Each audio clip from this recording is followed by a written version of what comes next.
499. Clique Consulta. Sua Policlínica em Guarabira. Momento Clique Consulta de hoje, vamos falar de psiquiatria. Muito bem, que satisfação a gente poder hoje estrear com um psiquiatra brasileiro, João Brasileiro, que está conosco para conversar sobre assuntos da sua área, ele que vai passar a atender na Clique Consulta, né? Então é mais um serviço, mais uma especialidade para Guarabira e para a região, e é motivo de satisfação. Doutor, seja bem-vindo, é um prazer recebê-lo nesta manhã, remoto ainda, depois a gente vai fazer presencial, claro. Bom dia, só fazendo uma correção, é José Brasileiro, não João Brasileiro. Ah, José, muito bem, José. Satisfação grande, viu? Bom dia, Rafael, bom dia, ouvintes da rádio. Estamos aqui, estou remotamente, hoje eu estou em Recife, atendendo aqui no Hospital das Clínicas, mas estamos à disposição para qualquer esclarecimento acerca da psiquiatria. Vamos lá. Vamos embora. Doutor José Brasileiro, a gente sabe que tem muita gente se automedicando porque a ansiedade está pesada, desencadeando uma depressão. Muita gente ainda resiste o psiquiatra, né, por tratar esse preconceito, esse estigmatismo que a gente tem na sociedade, né? Mas não, hoje a gente sabe que a consciência está aumentando. As pessoas têm procurado mais porque sabem que é necessário. E tem gente, eu quero que o senhor comente essa expressão: eu não vou tomar medicação para não ficar dependente. Eu não quero ficar dependente, doutor. O povo diz assim. Então, só é uma afirmação interessante, porém ela não é verdadeira. A grande maioria das medicações psiquiátricas não causam dependência. Existe um determinado grupo de medicações, na verdade 2 determinados grupos de medicações, que são os benzodiazepínicos e os derivados anfetamínicos, que podem causar dependência, mas em sua grande ao máximo medicações que venham a causar dependência. Inclusive a gente evite polimedicações. A gente geralmente prescreve uma quantidade restrita de medicamentos justamente para não gerar alguns outros problemas orgânicos decorrentes do uso de medicações. Então, assim, a medicação ela deve ser prescrita, né? A automedicação ela não deve ser realizada, porque a medicação ela tem um objetivo, que é um tratamento clínico, um tratamento psiquiátrico, e esse tratamento deve ser feito, e a medicação só deve ser lançada à mão com a prescrição de um psiquiatra. Doutor, a gente tem também outro estigma grande, né? Principalmente as mulheres. Não vou tomar remédio do psiquiatra porque engorda. Uhum. Engorda ou não engorda, doutor? É engraçado. Essa frase também, esse dado também é um dado meio estranho, falacioso também, porque muita gente usa fluoxetina, que é uma medicação psiquiátrica para perda de peso. Então, assim, as medicações psiquiátricas, elas podem engordar, podem não engordar e podem emagrecer. As medicações psiquiátricas, elas devem ser prescritas conforme o perfil do paciente. Então, por exemplo, a gente tem uma paciente com anorexia, a gente quer que ela ganhe peso, então existem medicações que são prescritas para que essa pessoa ganhe peso. Há alguns pacientes que são diabéticos, hipertensos, obesos com síndrome metabólica, que é uma doença relacionada ao ganho de peso, a gente acaba evitando medicações que dão ganho de peso. Então existe uma série de doenças e existe uma série de medicações, e a gente faz essa prescrição conforme o perfil. Então a gente evita estar prescrevendo medicações que deem ganho de peso. Existem algumas medicações que dão ganho de peso? Existem, mas não são todas. Essas medicações a gente tem que prescrever com uma certa cautela. Estamos conversando com o doutor José Brasileiro Dourado. Eu agora acertei o nome, foi, doutor? Acertou o nome. José Brasileiro Dourado. Bem, depois eu quero conversar com o senhor no outro momento sobre o seu trabalho forense, mas não é o caso agora, que a gente está na área clínica, né? Depois a gente vai falar aí do seu trabalho forense, que eu já vi, é um trabalho muito interessante sobre a análise das psicopatias, mas não nesse momento, né? Vamos falar agora de clínica, né? Porque a gente sabe, doutor, que tem muita gente que confunde o surto. A gente falava agora, semana passada, no dia 18, né, daquela luta bonita, nacional, né, da luta pelos hospitais, na verdade, o tratamento antimanicomial, né, e a gente via que muita gente ali, quando surtava, né, era julgada a partir daquele surto, doutor. E no surto, de fato, precisa desse tratamento psiquiátrico, mas a pessoa depois pode ser colocada na sociedade e em casa, dependendo de muitas situações, e ter uma vida normal, né? Sim, é interessante você tocar nesse assunto, porque coincidentemente, ontem, no dia 24 de maio, foi o dia o Dia Mundial da Conscientização acerca do portador da esquizofrenia, que é a doença que, na grande maioria das vezes, a gente diz que o indivíduo surtou. Existem algumas doenças que o indivíduo apresenta surtos de agitação, de agressividade, e a esquizofrenia é uma delas. Então, ontem foi o Dia Mundial do portador de esquizofrenia. E aí, a gente sabe que, por exemplo, eu estou hoje num hospital universitário, fazendo assistência no hospital, numa enfermaria psiquiátrica dentro do hospital. Então, assim, a ideia de enfermaria psiquiátrica é interessante nos casos mais graves. Depois do paciente estabilizado, depois dele tratado ambulatorialmente, clinicamente, ele consegue na grande maioria das vezes, retornar à sua atividade rotineira diária. Existem, de fato, alguns quadros que, pela perda gradual do que a gente chama de funcionalidade, o indivíduo não consegue retornar à sua linha basal de produção. E aí, muitas vezes, ele não consegue trabalhar, produzir como ele produzia, mas você consegue ter alguns ganhos, inclusive evitar reinternações, evitar progressão de doença, fazendo o tratamento psiquiátrico de forma correta, fazendo uso das medicações, fazendo uso de psicoterapias, que também é uma estratégia de cuidado embasado que a psicologia usa, embasado na fala. Então a gente faz tratamentos associados, medicamentosos e psicoterápicos. Então é bastante importante fazer essa observação. E a gente está aí para cuidar dos nossos pacientes, cuidar clinicamente deles. Olha, um candidato, viu, doutor José Brasileiro? A sua clínica, esse rapaz aqui, Jean, ele quer fazer uma pergunta, ele disse que é meio tantã, não sei o que é que ele quer dizer. Doutor José Brasileiro, primeiro é um prazer em tê-lo aqui no programa e quero dizer que eu serei um paciente do senhor, porque desde... Estamos aguardando você lá. Mudou, tive muitas perdas, decepções, problemas de saúde, enfim. Agora, doutor, e é considerado também um surto quando, por exemplo, eu ano passado fiquei internado quase 4 meses, e de uma hora para outra, doutor, me deu um avexamento na cabeça, uma vontade de eu correr, e não tinha ninguém que me segurasse no hospital. A minha vontade era só sair, médico nenhum me segurou, enfermeiro, enfim. Isso é um tipo de surto ou é devido ao problema o qual eu estava passando, que naquele momento eu achava que não tinha mais cura, doutor? Na sua opinião.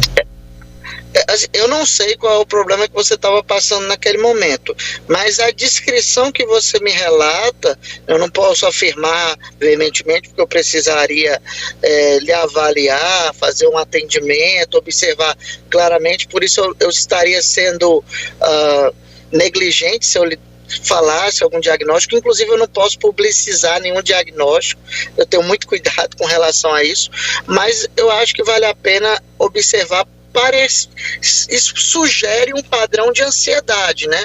Acho que a pessoa angustiada, com muito tempo de internação, alguns quadros, a pessoa acaba desenvolvendo um quadro de ansiedade que muitas vezes não é um surto, né? Não é um surto. O surto, ele é caracterizado pela perda do controle, né? O indivíduo ele perde o controle, ele fica agitado, agressivo, muitas vezes se expondo socialmente, e aí tem essas características. Existem algumas doenças que comumente desencadeiam surtos, né? Alguns transtornos de personalidade, esquizofrenia, como eu falei, que é uma das principais causas de surto, transtorno afetivo bipolar, que é o paciente bipolar, alguns quadros clínicos que a gente pode ter, que podem desencadear surtos também, enfim. Tem várias doenças que podem desencadear esses surtos. Muito bem, estamos conversando com o Dr. José Brasileiro, já em dizer que na próxima semana, dia 2, quarta-feira, ele estará atendendo na Clique Consulta. Já tem gente, mas já pode agendar. Chegando aqui, viu? Eita, muito aqui bem. No meu WhatsApp, já querendo o número da clínica, eu já passei, 3271 1770, pessoas querendo já se consultar e dizendo que o senhor está vindo com certeza com uma experiência muito grande, porque o senhor está contando história aí, falando desses problemas, e neste momento pessoas passando por isso, com muita ansiedade, enfim, e isso é um problema muito sério. A ansiedade, a partir da ansiedade se desencadeia muitos vários outros problemas. Me permita só dizer aqui, doutor José Brasileiro Dourado, psiquiatra da Clique Consulta, a partir da próxima semana estará atendendo, você já pode reservar a sua vaga. Ele vai reservar já um tempinho também para dar uma orientação aos radialistas também, viu?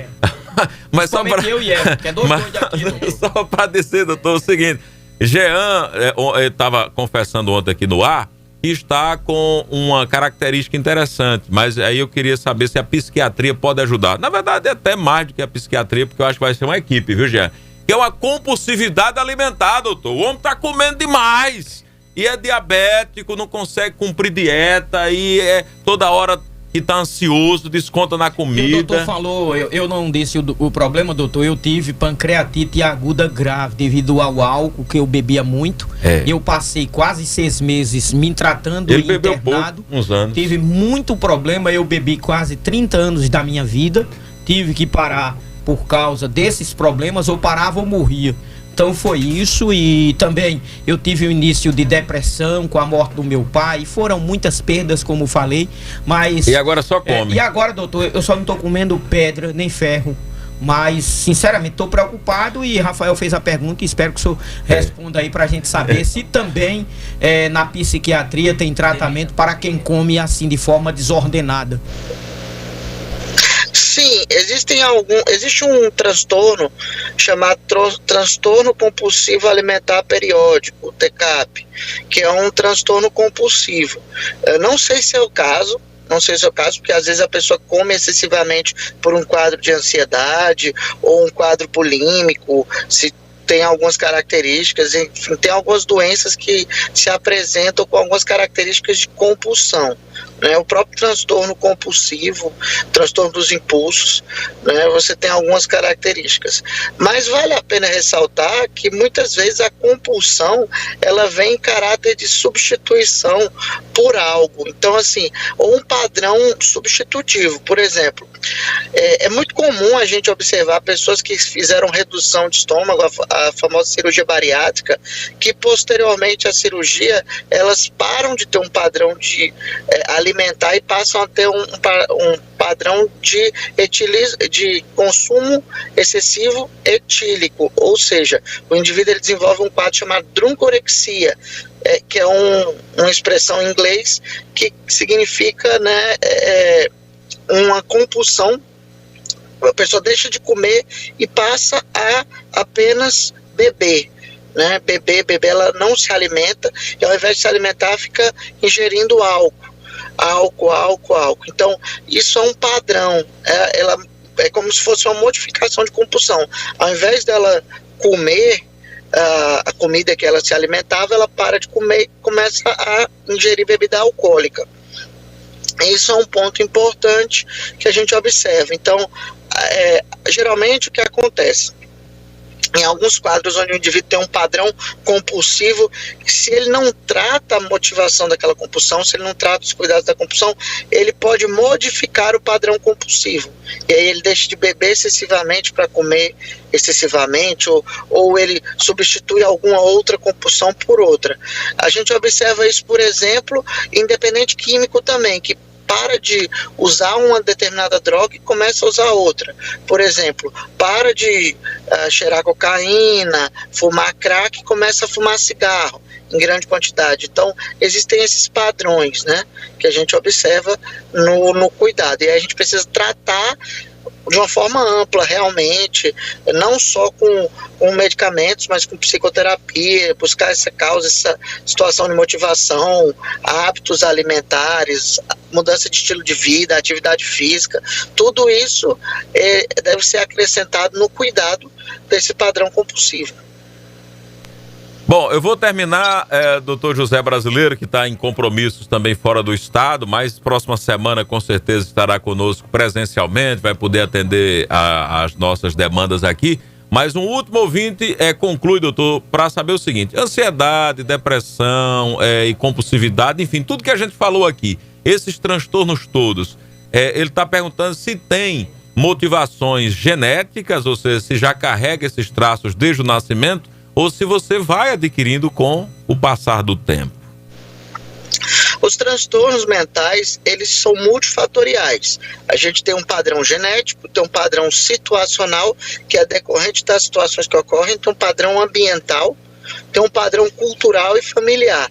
Então é multifatorial. Além dos genes, né, nós temos os genes, mas esses genes precisam ser ativados, né? Por exemplo, você tem duas pessoas que têm o mesmo gene, né? Por exemplo, vamos pegar gêmeos, irmãos gêmeos univitelinos, aqueles gêmeos iguais, né? O que acontece? Quando a gente pega, um desenvolve um transtorno e o outro não. Então aí você tem uma genética semelhante. Qual a diferença? É que enquanto um submeteu a determinadas situações, determinadas histórias de vida, ambiente, o outro não. Por isso que um desenvolve o transtorno e o outro não. A genética é muito importante nos transtornos mentais, ela é muito frequente, prevalente, mas ela por si só não é determinante. Tem outros fatores aí, estresse, situações vivenciadas, ambiente, situações hormonais, enfim, uma série de outros fatores.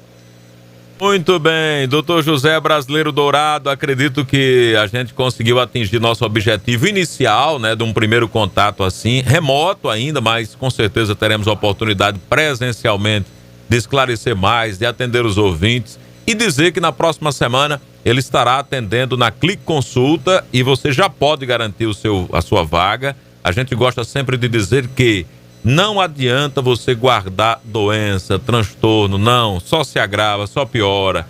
E pare com esse preconceito da medicação, do atendimento do psiquiatra. Graças a Deus que eles existem, graças a Deus. Então, doutor, muito obrigado, foi um prazer muito grande. Nós vamos ter com certeza pela frente aí uma boa parceria para conversar muito com a região e principalmente com o nosso público, né, da Clique Consulta. Muito obrigado, hein? Muito obrigado, Rafael. Muito obrigado, Jean. É uma satisfação estar aqui para vocês, falando para essas pessoas. E qualquer hora dessa a gente fala sobre a temática forense. Além de psiquiatra, eu sou psiquiatra forense também, tenho as duas formações. E aí, qualquer momento, a gente conversa novamente sobre os assuntos também da área forense. Um abraço, meu querido. Até semana que vem.